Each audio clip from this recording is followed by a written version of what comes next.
السلام علیکم ورحمۃ اللہ وبرکاتہ۔ آپ کا استقبال ہے غوث شیخ ٹی وی یوٹیوب چینل میں۔ آپ حضرات کی خدمت میں ایک درخواست ہے کہ جو لوگ ابھی تک ہمارے اس چینل کو سبسکرائب نہیں کیے تو اسلامی معلومات، اصلاحی بیانات اور دینی مسائل کے جاننے کے لیے سب سے پہلے ہمارے اس چینل کو سبسکرائب کریں اور ثواب کی نیت سے دوسروں کو شیئر کریں۔ بزرگان محترم، عزیزان ملت، نوجوانان اسلام اور میری دینی و اسلامی ماں اور بہنوں، آج ہماری گفتگو کا عنوان ہے مفاخرت۔ عربی زبان میں مفاخرت اور اس کے ساتھ ملتے جلتے کچھ الفاظ استعمال ہوتے ہیں، جیسے تفاخر، جس کے معنی ہی ایک دوسرے پر فخر کرنا، افتخار،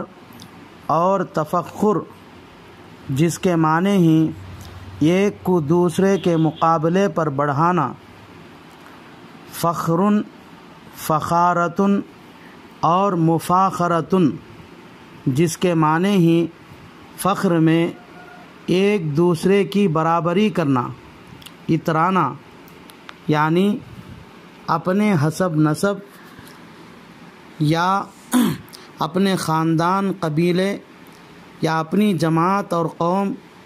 یا اپنے علم و اخلاق یا اپنی مالداری اور دولت وغیرہ پر نازا ہونا، فخر کرنا۔ اگر یہ فخر کرنا حق معاملے میں ہو یا دینی مصلحت کے لیے ہو یا دشمنان اسلام پر اپنی شان و شوکت، اپنی طاقت اور قوت اور اپنی برتری کو ظاہر کرنے کے لیے ہو تو دین اسلام اور شریعت میں جائز ہے، کیونکہ اس طرح کی مفاخرت رسول اللہ صلی اللہ علیہ وسلم، صحابہ کرام اور بزرگان دین سے بھی ثابت ہے۔ جیسے بخاری اور مسلم میں روایت ہے کہ غزوہ حنین میں حوازن اور غطفان سمیت عرب کے دوسرے جنگجو قبیلے بھی اپنی بے پناہ جنگی طاقت اور انفراطی قوت کے ساتھ اسلامی لشکر پر اتنا زبردست دھاوا بول دیا کہ مسلمان جنگ ہارنے کے قریب ہو گئے۔ رسول اللہ صلی اللہ علیہ وسلم بھی اس لڑائی میں مجاہدین کے ساتھ شانہ بشانہ لڑ رہے تھے اور اپنے خچر کو ایڑ لگا کر کفار کے لشکر پر حملہ کرتے تھے، تو دشمنان اسلام نے آپ کو چاروں طرف سے گھیر لیا۔ اس لیے رسول اللہ صلی اللہ علیہ وسلم کے خچر کو آگے بڑھنے کا راستہ نہ مل سکا، تو آپ صلی اللہ علیہ وسلم اپنے خچر سے نیچے اتر آئے اور رجز کرتے ہوئے فرمایا، انا النبی لا کذب، انا ابن عبد المطلب، میں نبی ہوں، اس میں ذرہ برابر کوئی شک نہیں، اور میں عبد المطلب کا پوتا ہوں۔ اس حدیث میں آپ صلی اللہ علیہ وسلم نے نبی ہونے اور خاندان قریش کے سردار حضرت عبد المطلب کے پوتے ہونے پر فخر فرمایا، مگر یہ فخر کرنا اپنی ذاتی شرافت یا خاندانی رونق جمانے کے لیے نہیں ظاہر کیا، بلکہ آپ صلی اللہ علیہ وسلم کا فخر فرمانا دین کی شان و شوکت اور طاقت بڑھانے اور دشمنوں پر اپنا رعب اور دبدبہ ظاہر کرنے کے لیے تھا۔ چنانچہ بخاری اور مسلم میں حضرت براء ابن عازب رضی اللہ تعالی عنہ سے روایت ہے، عن البراء ابن عازب رضی اللہ عنہ قال فی یوم حنین کان ابو سفیان ابن الحارث آخذ بعنان بعلته، یعنی بعلت رسول اللہ صلی اللہ علیہ وسلم، فلما غشیہ المشرکون نزل وجعل یقول انا النبی لا کذب، انا ابن عبد المطلب، قال فما روی من الناس یومئذ اشد منہ۔ اور اگر یہ مفاخرت نام و نمود، رعب اور دبدبہ ڈالنے یا تعصب، ہر دھڑمی اور نفس کے گھمنڈ کے لیے ہے تو ناجائز اور حرام ہے۔ چنانچہ مسلم میں روایت ہے، رسول اللہ صلی اللہ علیہ وسلم نے فرمایا، ان اللہ اوحی الی ان تواضعوا حتی لا یفخر احد علی احد، بے شک اللہ نے میری طرف وحی کے ذریعے یہ حکم بھیجا ہے کہ تم عاجزی اور فروتنی اختیار کرو، یہاں تک کہ کوئی آدمی کسی پر فخر نہ کرے، ولا یبغی احد علی احد، اور نہ ہی کوئی شخص کسی پر ظلم کرے۔ معزز سامعین، آج کل لوگ اصل کمال تو حسب نسب اور مالداری کو سمجھتے ہیں، یعنی جو شخص مالدار ہو، صاحب ثروت ہو، اسی کو حسب والا، کمال والا اور فضیلت والا سمجھتے ہیں، اس لیے اس کی عزت کرتے ہیں۔ اگر کسی کے پاس مال و دولت نہ ہو، زمین جائیداد نہ ہو، تو لوگ اس کو کمتر اور بے وقعت سمجھتے ہیں، حالانکہ اللہ کے نزدیک اصل فضیلت کی چیز نہ مال و دولت ہے اور نہ ہی حسب نسب ہے، بلکہ تقوی اور پرہیزگاری ہے۔ تقوی اور طہارت کے بغیر مال و دولت، حسب نسب کوئی وقعت نہیں رکھتی۔ چنانچہ ارشاد ربانی ہے، ان اکرمکم عند اللہ اتقاکم، اور ترمذی ابن ماجہ میں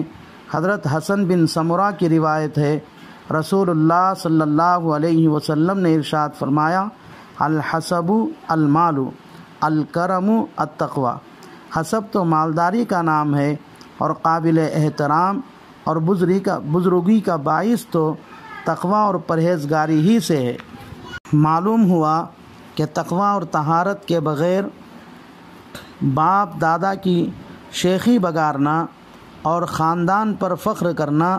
بے فائدہ اور لا حاصل ہے۔ چنانچہ ترمذی اور ابو داود میں حضرت ابو ہریرہ رضی اللہ تعالی عنہ کی روایت ہے، فرمایا رسول خدا صلی اللہ علیہ وسلم نے،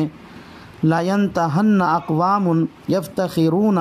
بِآبَائِهِمُ الَّذِينَ مَاتُوا، لوگ اپنے ان باپ داداؤں پر فخر کرنا چھوڑ دے جو مر چکے ہیں، انما ہم فہم من جہنم، کیونکہ وہ لوگ کفر و شرک پر